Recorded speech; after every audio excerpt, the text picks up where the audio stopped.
এই যে পয়লা বৈশাখ 31 নাইট করি, এটা হলো প্যাগান ধারণা, প্রকৃতি পূজা। সেটা কি? বছরের শুরুর দিনে আমরা যদি খুব ভালো করি তাহলে পুরো বছর ভালো থাকবে। আমরা এখন বলি আমাদের বিশ্ববিদ্যালয়ে ছেলেরা লেখে বিজ্ঞান ভিত্তিক শিক্ষা চাই, তো ভালো কথা, লেখা হলো ইসলামী লাগবে না এই জন্য লেখে। তাছাড়া বলেন তো, আমরা যখন বলি এসো হে বৈশাখ এসো এসো এসো, এটা তো বিজ্ঞান ভিত্তিক। বৈশাখ তো শোনে, বৈশাখ শোনে না? কি উদ্ভট!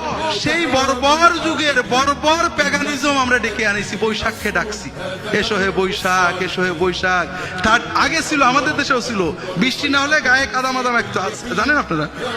এটা হলো প্রকৃতি পূজা, অর্থাৎ আমরা কাদা মাখছি, আসমান হয়তো আমাদের কাদা দিকে একটু বৃষ্টি দিয়ে দেবে।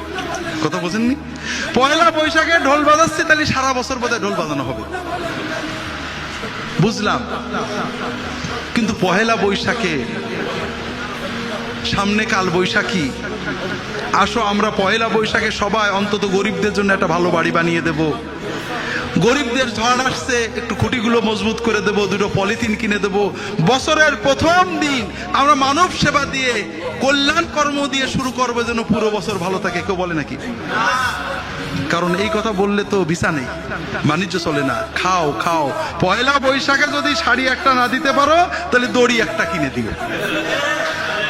বড় দুঃখ, বর্বরতা, বর্বরতা, একেবারে পুরো দেশটাকে বর্বরতায় ভুলে দিয়েছে। বিশ্বাস করেন ভাইরা, কোন সভ্যতা আর নেই